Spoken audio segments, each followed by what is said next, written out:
everybody, this is PI Health with another video.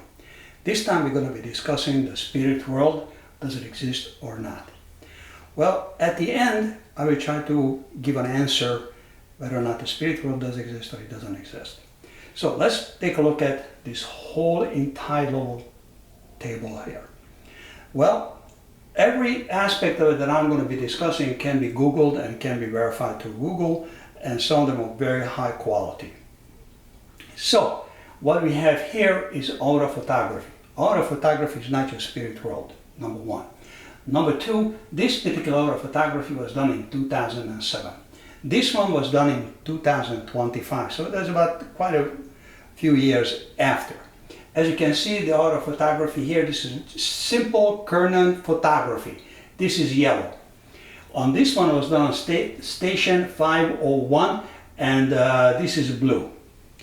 Now, can you use for medical advice? The answer is not really, no. The answer is no. But let's assume that your chakra, which is right up here, which is your heart chakra, comes back very low energy.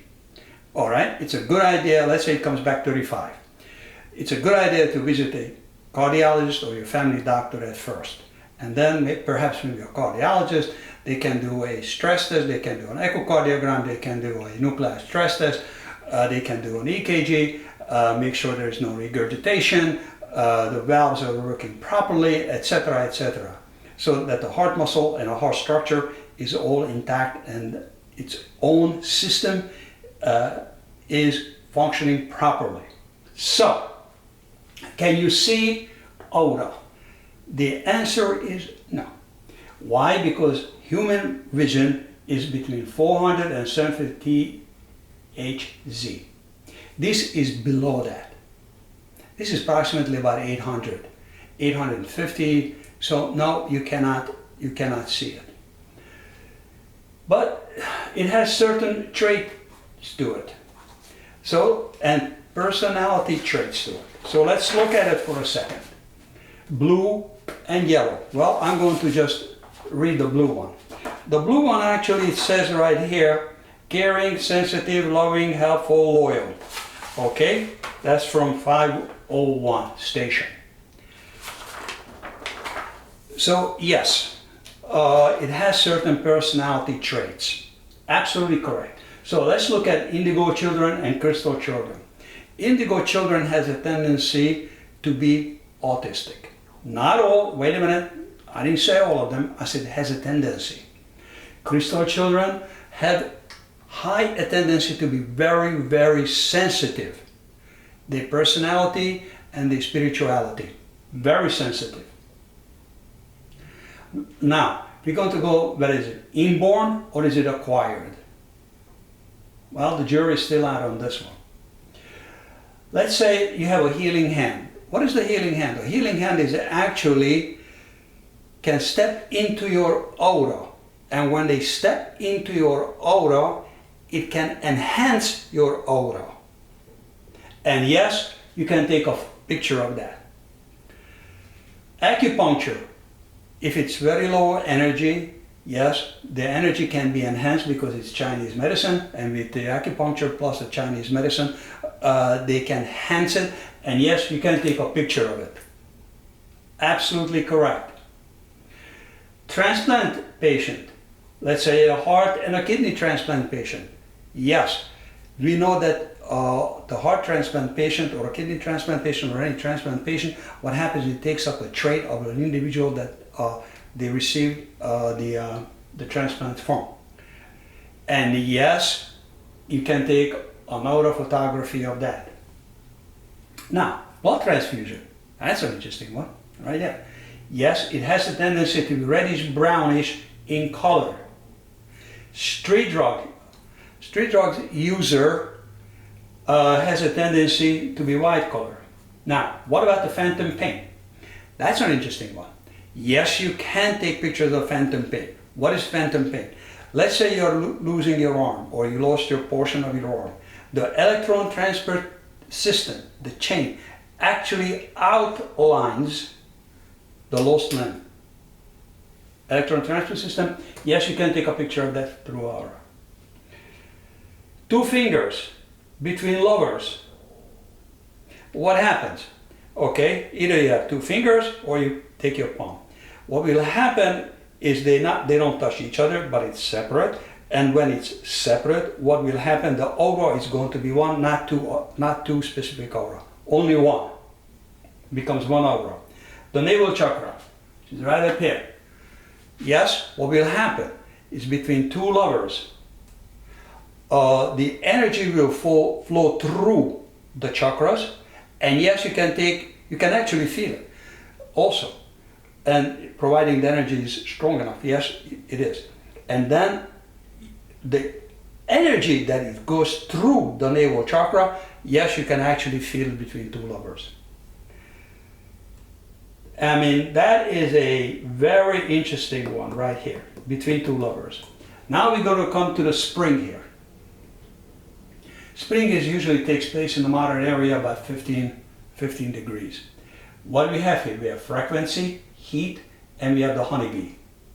Well, light has also frequency and it also has heat, and yes, the honeybee will come out completely from the hives at 15 degrees. At 10 degrees Celsius, they circle around the hives. Whoops, no time yet, they go right back into the hives. At 15 degrees, yes, what will happen is they fly out. But what else can you do here? Well, you can take a leaf, a healthy leaf, and you can cut them in half. So what happens when you cut them in half, the chlorophyll system, the electron transport system between the chlorophyll, what will happen? They will outline electronically the cut off part of the leaf. Isn't that amazing? Okay, now we go to bacteria and virus. Dormant stage or active stage? Are they reacting to vibration? Oh yes, they are. Absolutely correct. Now, bioluminescent. We do have bioluminescent bacteria. Is the virus in a dormant stage or in the active stage? Do they produce light? We don't know that yet. Well, the jury is out on it because it is not known yet whether or not it produces light or not. That leaves us with UPE. UP is ultra-weak photon emission. It's by Dr. Black. Quantum mechanics in optics. RSO production. High reactive oxygen containing molecules.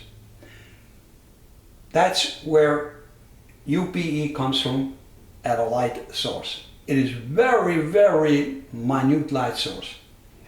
That leaves us with Crib, Dr. Crib. Well, in some countries they teach it as actually a Sanderdi and Crib cycle. Dr. Crib is the one who finished Dr. Sanderdi's work, and here both of them are Nobel Prize winners. Take a pick, biology or medicine. Actually, it's medicine. So, I'm not going to be discussing ATP production or the electron transport chain. In YouTube, there is 3 segments of it.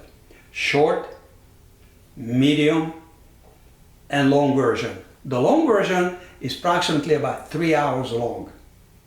No, I'm not going to be discussing the Crib cycle or ATP production.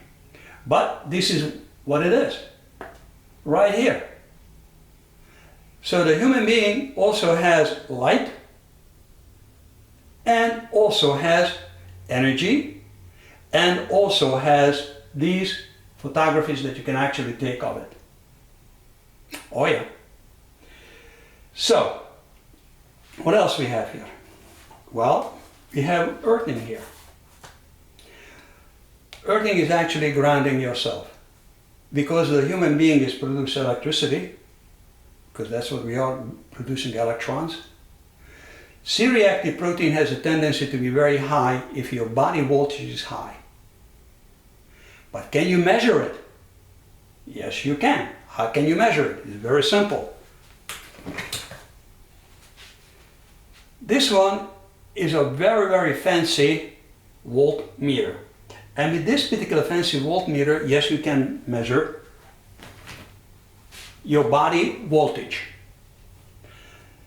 Do you need this fancy? No, you don't. Can you go to, let's say, one of the shopping centers and buy the, I don't want to mention, okay, what the heck, Home Depot or Lowe's. Voltmeter? Yes. Yes, you can, and you can use the voltmeter. Matter of fact, they do have a YouTube video on that, how to measure it. So, that's the voltage right here and how wide your aura photography is. For example, a blessed stage woman or pregnant, what will happen is very, very wide. So, what else we have here? Well, we have another aspect of it.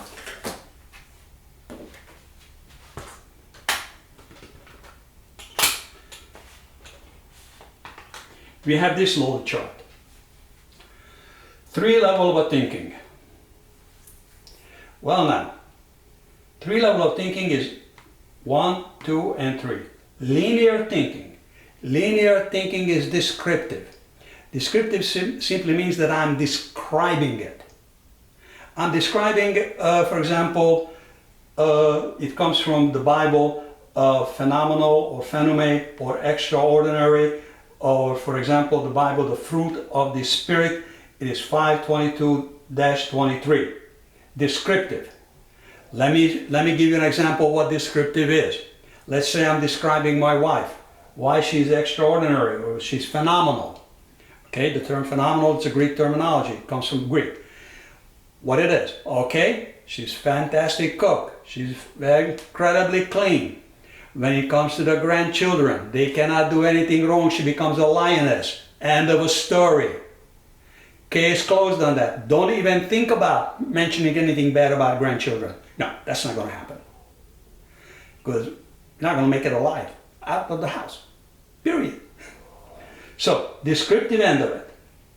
Descriptive end of it is up to about 15th century. After 15th century, you had another aspects of it, non-tangible reality. The reason for that, from the 15th century, enlightenment started coming in very heavy. And it was beginning to question the Bible and what's rotate around, what in physics and chemistry alchemists and physics and chemistry started coming into the scenery, and they needed a different definition, so they came up with a definition, non-tangible reality. Spirit world, you cannot touch it. But the non-tangible reality is actually right here as a descriptive end of it, because you cannot touch it. So on level 2 thinking is non-linear or randomized or by chance. Well, that's where the problem begins. You see, God doesn't do anything by chance. No. Everything is planned out according to the scriptures. Not just only all biblical scriptures. It is all biblical scriptures is actually in a linear world. Good, bad, not good, etc. Teaching, even if they teach bad scriptures, it is not the scriptures bad, but it's actually teach you something. I'm not going to get into the scriptures here. So, non-linear. So what is non-linear? If I grab my cell phone here, I have it right here. I'm not going to go close to the camera. You have what is known as non-linear or random. Wow, random. So that's exactly what it is. The simplest formula actually for random is x minus 1 divided by n minus 1. I mean, that's the simplest. For me, it's very difficult to think here, linear. I mean, I just not cut out for that. So non-linear thinking is the higher level of thinking. Usually linear thinking, this is bachelor level. Master's level, you're already going to be doing non-linear thinking right here. So we have what is known as a quantum thinking, or actually quantum level. Well, what is quantum level? Well, quantum level is actually particles. That's what it is. Strictly and only particles. So what are these particles? The particles actually have certain characteristics, and one of them is that they go through one another. Only another particle can actually prevent one particle to go through the other. Let me put it this way. Let's say that this is a particle, my hand is a particle. All these lines here, okay? I have this hand which has no lines whatsoever, and this is a particle hand. What will happen is that this particular hand goes right through my other hand and leaves an imprint. Not just only the imprint, but it can also leave a code. That was missing from string thinking, the code. And yes, the human beings, all human beings, I think, are coded spiritually. Wow. Now we got to the answer. All this actually is in a small portion right here. Quantum mechanics. It's theological definitions of it suits it right here, the theological. Why? Because non-tangible reality. You cannot touch it, but neither you cannot take pictures of it, because the reason for that is that current photography is just not good enough for that. You will need to take, let's say, a molecule 1/1,000,000th of a magnification. I mean, whoa. You're talking about nanotechnology here. Well, nanotechnology, it means 1/1,000,000th, and that's exactly what you need. So we are not there yet. We are there in nanotechnology. Yes, we can take pictures of the molecules, but the electron system, as it leaves a code, no, we are not there. I have a feeling it's going to be quite a long time before unless we're going to have some sort of a discovery, and this particular discovery is going to be handed down and not in somebody's desk or drawer. So quantum mechanics, that's where I think, that's why this particular triangle, it's an open-end triangle. It is not a closed triangle, and that's why I have the dots here. This particular dots is representing quantum mechanics only. So if it represents quantum mechanics only, it cannot exist in a linear because it's descriptive. Cannot exist in a nonlinear or randomized or by chance. No, it's not by chance. So it cannot exist here either. It can only exist here. So my answer, my view, it does. But technologically speaking, we are not there. This is an add-on portion to the video. I mentioned it earlier, the chaos or by chance. This terminology is being misused many times. This is completely natural in our world. Lorenz would be very proud that the terminology chaos is being used incorrectly. Or maybe he would be quite a bit upset, because in our nature and in our world, chaos is absolutely in nature. Wherever human beings are or wherever nature is, chaos can be found. That's part one. Now, we're going to go to part two. Part two is, I mentioned here earlier, is the bacteria and virus. Bacteria and virus does have indeed vibration, and they do react to vibration in the human body. For example, the lung and let's say the liver. The reason for that is quite a bit apart. The liver and the hepatitis virus is actually communicates between the liver and the virus itself through chemical signals and vibration. And that's how it winds up actually in the liver. So, what happens? There are mathematical formulas, and there are formulas now that you can actually find out the vibrational medicine and nuclear medicine in quantum theory. This particular book is called Introduction to Quantum Mechanics. And on page 259, you have rotation and vibration of the molecules. You will find it right there. And furthermore, and if you turn the page, you will find electronic and nuclear motion right here. This is on 261. But I actually recommend the whole entire book on that. The mathematics and the concept is not exactly simple.